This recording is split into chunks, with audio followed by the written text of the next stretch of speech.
Жас қалам әдеби үйірмесінің білім алушылары орталықтағы барлық ұстаздарға алғыс айтады.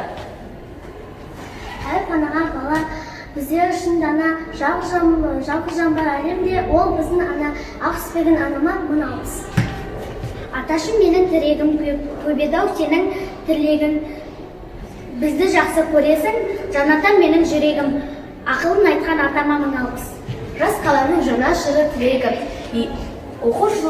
Оқушымен бірге ойнап күледі. Үйірменің әрбір күні қызықты, Мая апай үйірменің жүрегі. Біліммен сусындатқан ұстаздарға мың алғыс. Достар, бірге жүреміз, бірге ойнаймыз, күлеміз, бірге сабақ оқимыз, достар, біздер сондаймыз. Адал достарыма мың алғыс. Асыл әжем, жана әжем, ақылдатқан дана әжем. Мені жақсы көретін асыл әжем, аға әжем. Мерім тіккен әжеме мың алғыс. Әкем, ана шын жадасыз, басындағы бақымсыз, отбасының тірегі, балалардың барысыз. Тәрбие тәлім берген әкеме мың алғыс.